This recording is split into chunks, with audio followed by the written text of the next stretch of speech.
everyone, and welcome to Rogue Voice, conversations that inspire and connect. I'm Tiffany Cooper. And I'm Jessica Gomez, and we're so glad that you've decided to join us today. I don't know about you, Tiffany, but the last few months have been absolutely daunting. I mean, I can't remember the last time I was able to go out with friends or see my little nieces, and they're growing. Well, I feel the same way. I miss like going to restaurants and like going to movie theaters, things that I took for granted for such a long time. And I actually miss my family and my sister and being able to spend time with them and hug them and go to family events. And I just can't wait till I can be able to do that. I know. I think it's coming soon. I really hope so. Well, luckily we have guests that were going to help us with some decision making today. Today we will be discussing new and innovative work models that local companies are adopting in response to COVID-19 and how this might shape work in our community and impact future business models. So today we're excited to bring you two guests that are experts in the field. Megan Davis Lightman is a CEO of Davis Consulting Group, and John Bowling is Managing Director for Sustainable Leadership Consultants. Welcome both to the show. Thank you. Happy to be here. Yes. It's really great to have you. I just love this opportunity to speak with you both, I guess virtually, but more or less in the same place. Through our work, I have my own company, and we have just before this whole thing happened, we really got on board with Zoom. We got a big license, and we started working with all of our customers in a little bit more of a personal way. But I have to say, I have actually seen more of the people that I work with across the country just in these calls visually than I've seen in a long time. And there's all these little technical kind of details, little things that are going to go wrong, like the beginning of our show. The beginning of our intro today. Right. The least. Thing that there are some little etiquette things that are kind of interesting that is happening. For example, I was on a Rotary, we had a virtual Rotary meeting, and at 11:45, I saw some people drinking wine on there. And I know Tiffany has heard about some of these as well. I know. It's so funny. We talk about Zoom etiquette. I had a friend that had a business meeting, and in the meeting, one of her colleagues didn't realize, she forgot that she didn't have pants on. She just had underwear on. And she got up for a moment and suddenly realized, uh-oh, I don't have pants on, and everybody in the meeting can see my underwear. So, I mean, that is something that is like my greatest nightmare that would happen. But, it brings us to what Zoom etiquette is. We know that we can be relaxed with our families and relax with, a few colleagues, but what is the protocol for professional work environment, especially for people, since it's the new normal. So Megan, I want to start off by asking you, with your substantial background in strategic transformations, for like a wide range of private and public organizations, what are three of the most effective strategies organizations should be embracing during the COVID crisis? Yeah, Tiffany, thank you. That's a great question. And, I'm thinking about your Zoom etiquette, and I'm just so delighted that your friend was wearing underwear. I think that's the takeaway for me. Yeah. Yes, that would. I don't think you could recover from that if you right. So a good takeaway and a great way to kick this off. But the three things that I would really suggest that organizations think about, and this can be big for big companies and small, very small companies. But the first item is really to just articulate your decision-making filter. How are you going to make decisions? What are the key factors that you want to have in front of you every time you go to make a decision? So you want to think about, we're definitely making sure that employees are taking care of themselves first. The old oxygen mask analogy totally applies. If you don't take care of yourself, you can't take care of other people. Yeah. We want to strike the right tone in our communications. We want to be honest and transparent. If we're not striking that tone in our communications with staff and clients and customers, people won't trust us. And then just, if we always approach our work in how we are serving others, so are we of service? I think you just can't go wrong with that. So that's the first one, articulating your decision making. And then a couple of others is just meeting all of this uncertainty with courage. And it's really hard to do, but they're intertwined. You can't be uncertain and courageous at the same time. You have to embrace the vulnerability of it.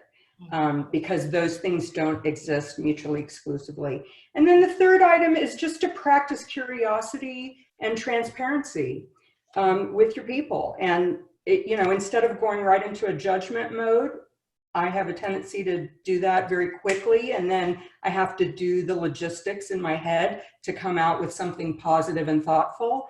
If I can go into it with curiosity,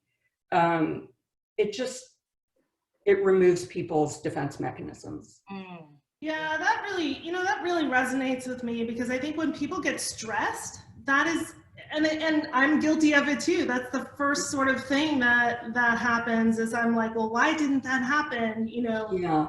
How did that get messed up? And really the questions that I should be asking is, how can we better support you? Let's figure out what in fact caused this to happen so that we can move forward. And it's just a very different conversation. Yeah. The other thing that you mentioned is really, keeping people calm. I know when we first started to go through this whole thing and Oregon shut down, we got that, stay home, save lives order from the governor. It was, people were really, really concerned. We had employees that, their family members on immunosuppressants and things like this, and that it really required a lot of communication. And they were, looking to us to really provide that as business owners. And we were, of course, in the same boat. What do we do? How do we implement this guidance and still stay running? A lot of our colleagues weren't even able to do that.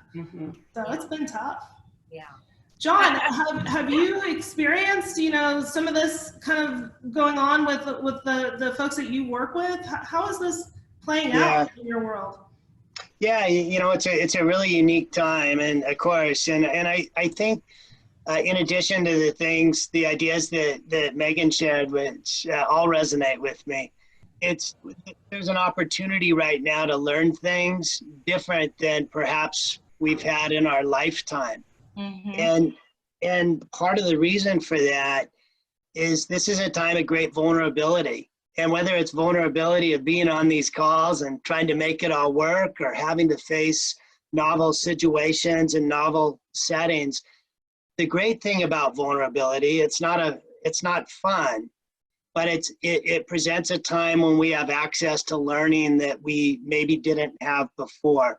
So because of that, it's a great time for organizations of all kinds to ask questions like, are we structured the right way?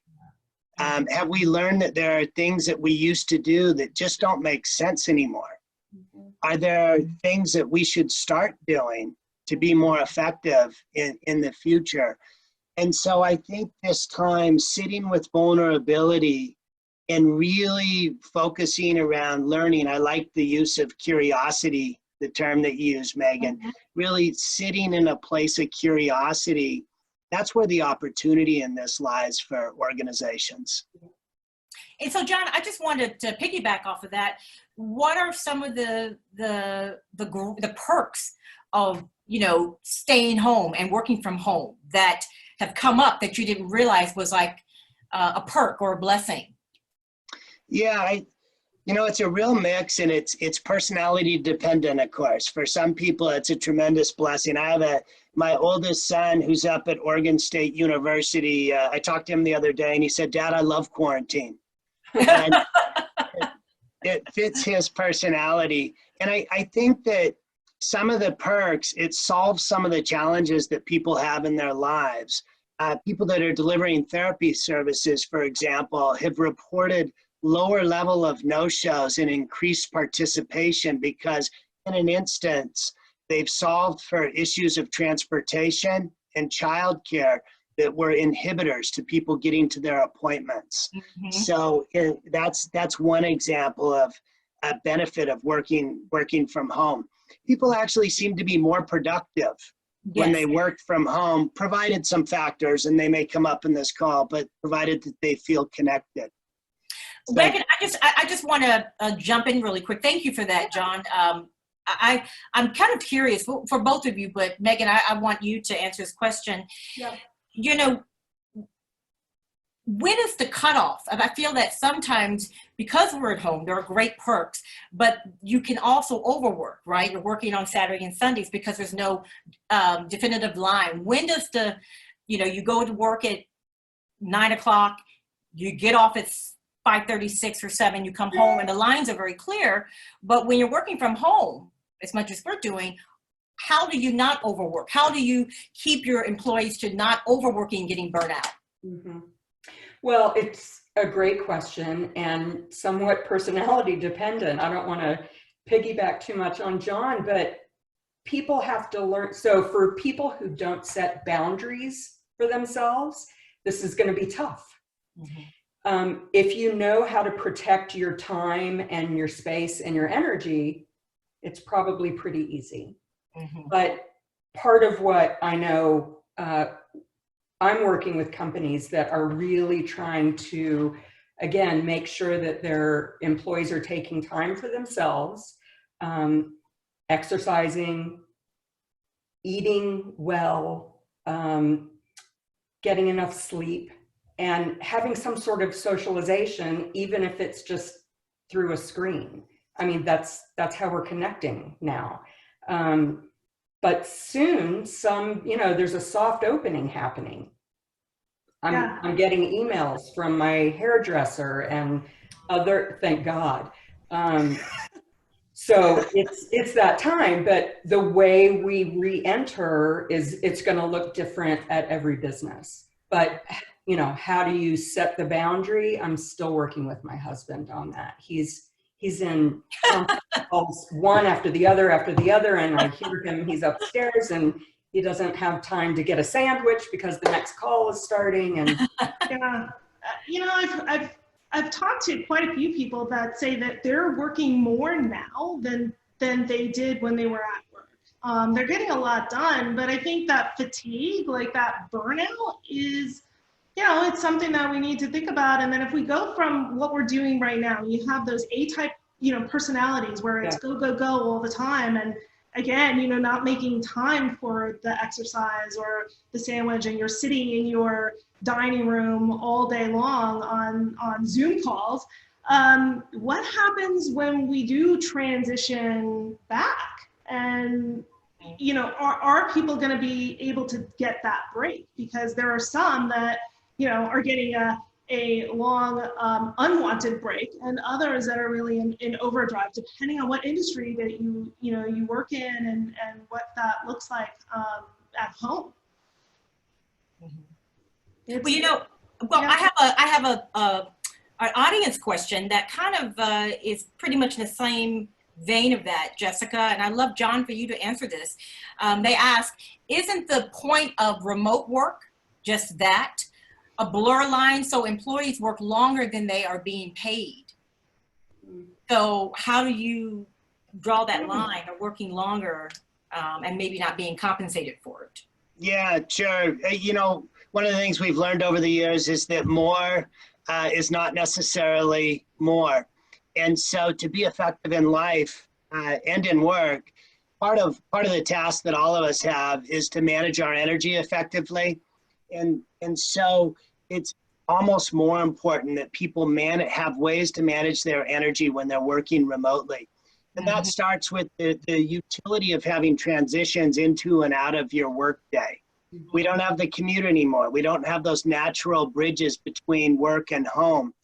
And if speaking from employer perspectives, you know, the best leaders that I work with are very clear that they do not want people to work extended hours just because they're remote, because they feel like the work suffers, the quality of the job suffers, and morale suffers. And those are all really important factors to maintain, even if people are working remotely. So hopefully it's not a secret plan to squeeze more work out of others. Hopefully for the future, it becomes an option that people might integrate into other ways of working, but to all around this idea of managing energy and productivity effectively. Thank you for that. And to that end, if I may, this gets back to putting on your oxygen mask. So if you're working all the time, you lose your perspective, and then you don't have anything to contribute, right? Because you're stuck in the swirl. So you have to create the breaks. You do. I mean, we require vacations and rests, and in order to do that, you have to stop yourself. You do, and it takes a little bit to decompress from that. It really does. And, you know, when I look at, you know, employees and people who are doing remote work, for me, I look at that as an opportunity for flexibility.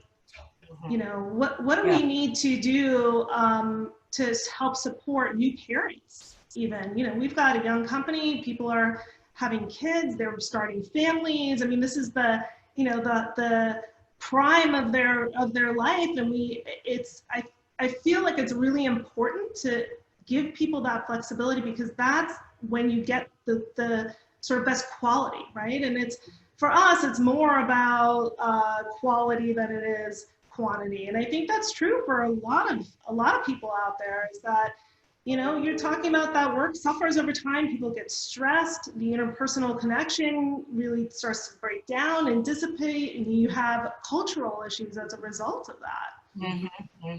Yeah, and I want just to add, I agree. You know, just in business in general, I feel like once I have that space, I feel like I can be more inspired to do great things, and my creativity just soars because I have that space. And self-care, you were talking about personality types, and I know that I do my best work when I'm rested, and I know what that rested looks like for me. And I do show up better, and I don't mind working longer hours because I'm inspired. And I'm taking care of myself along the way. But I think it is a thing where you have to sit back and evaluate how you engage in self-care while you're trying to be productive, do good work. Yeah, absolutely. John, you know, you've lived in a lot of in other cities other than Southern Oregon, and have a really broad sort of experience base. How do you know, what are you bringing forth from your own experience to kind of help companies navigate through some of these big questions, like, you know, what is the future of work really going to look like here coming up soon as we start to open back up? How do you navigate that as someone who's at home trying to homeschool your kids, trying to do the best job you can at work, and then also from the employer's perspective, how are you working with companies and to sort of look at transition? Yeah, you know, I think that I do have a pretty varied background and experience, and I think one of the benefits of that is I've learned repeatedly that we all have more in common than we have different. Yeah. And as a result of that, there are certain themes that stand true for organizations, whether you're a blue collar organization or a complex global organization. And you know, the first job, I suppose, the first career I had, I was a commercial king crab fisherman out in the Bering Sea up in Alaska. And one of the things that I learned from that experience is these sort of 5 things that set the tone for my career. You know, I'll tie back into this time now, and that clarity matters. When you're out on a boat and waves are crashing over the side, you have to be really clear with each other about what's expected. And if you're not, somebody could be hurt. You got to work together. You have to align yourself. There has to be good alignment on the team so you can watch each other's backs. Again, 750-pound pot swinging around the deck. The cost of a mistake is too much. Leadership matters. Good leadership is inspiring and poor leadership is discouraging. The strategy matters. Even in the middle of the Bering Sea, we had to have some sense of what we were trying to accomplish and how are we going to accomplish it. Where would we find those crabs and what would happen if we didn't? And then we had to execute well. And so those themes of clarity and alignment, leadership, strategy, execution, they apply to all businesses. And so when you think about those themes right now and you think about people coming back into the work setting, clarity's tough. There's a lot of unknowns. Assumptions have been challenged. So we need to be flexible and understand what we've been clear about yesterday may be a very different message tomorrow. What we said wouldn't work yesterday, we may have learned works tomorrow.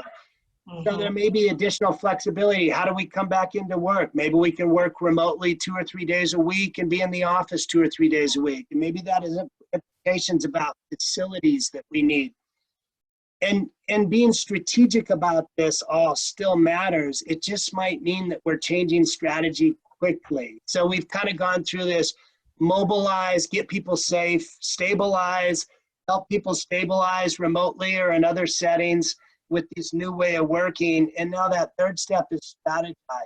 So being flexible about these new strategies is really important because it's going to be very hard to yesterday saying you can't work remotely because it's not effective when you've just been very effective for 2 months working remotely. So I think flexibility and adaptability really matter right now. Well, thank you for that, John. I agree. We're all in this together and we have to work together. So Megan, we have an audience question for you.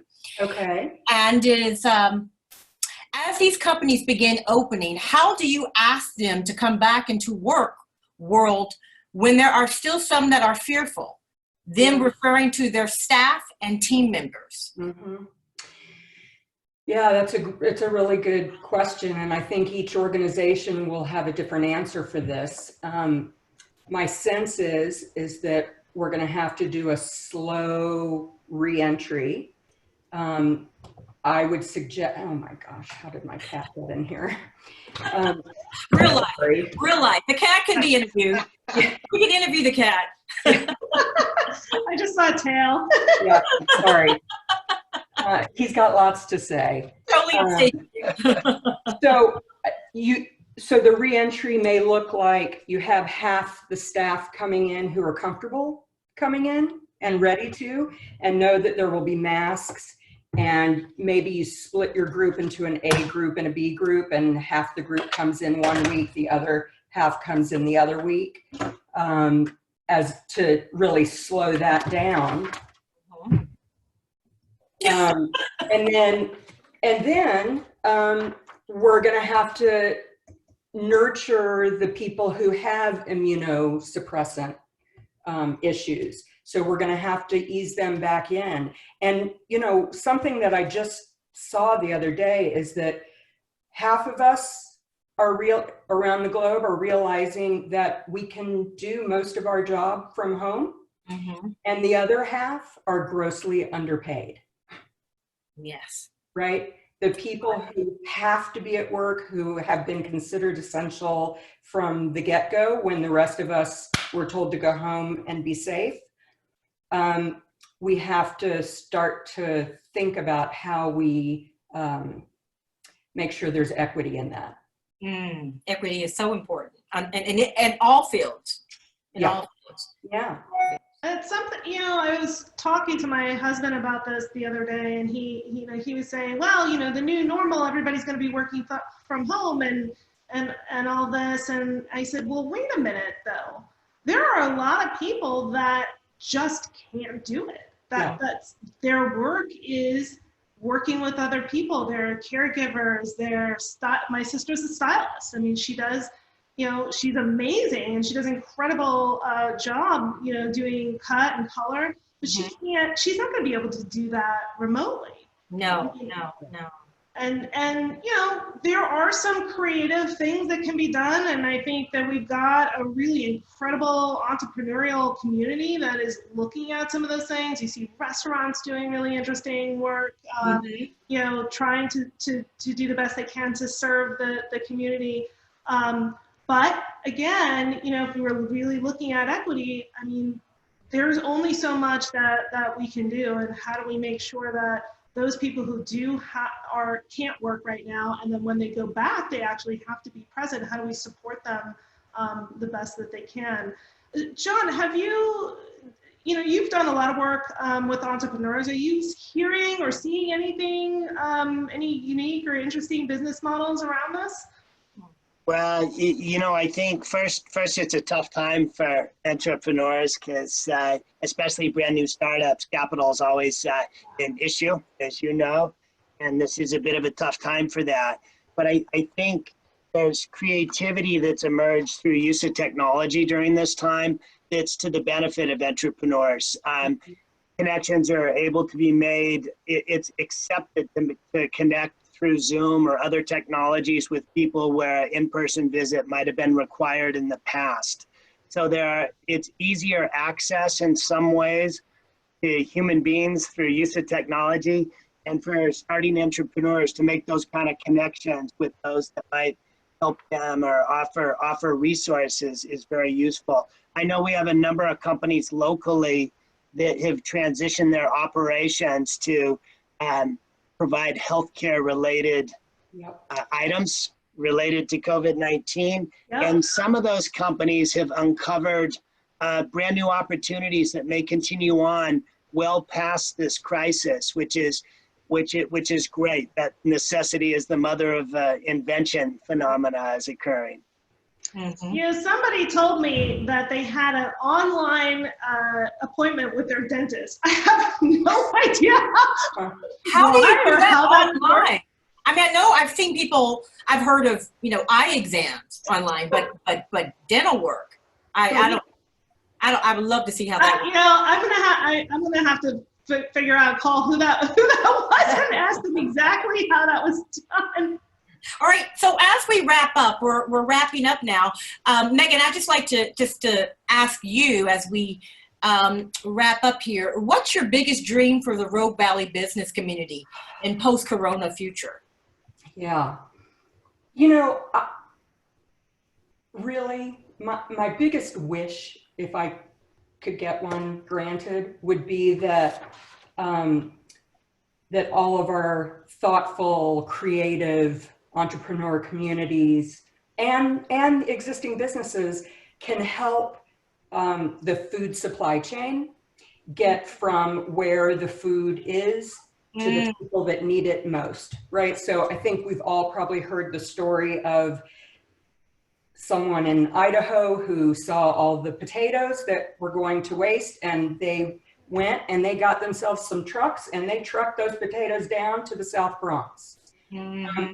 Terrific. It needed to happen.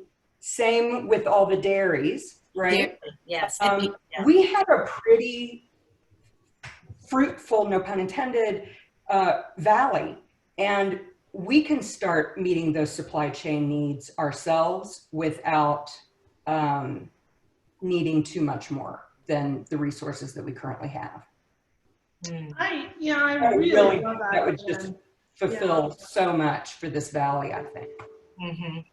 Because if we're hungry and we don't have a roof over our heads, we really can't think about anything else. No, those are the essential things. When you don't have your essential things taken care of, house, food, right, then nothing else matters. Right, and you don't do your best work, and you can't leadership and strategy. Right. No. You just when can't. your basic needs are not met, you can't show up the way you need to show up. Yep. And be valuable and be an asset to yourself. Yeah. Well, Megan and John, we want to thank you so much for such a wonderful, great conversation and just wonderful insight. And I'm sure our listeners appreciate all the tips and advice as Jessica and I So remember to tune in to Rogue Voice online every Thursday at 4 p.m. Pacific Standard Time, and connect with us on YouTube channel and our Facebook, where you can send messages and leave us a comment. We want to hear from you. So next week, we will be speaking with parents about how they are coping in the age of COVID-19.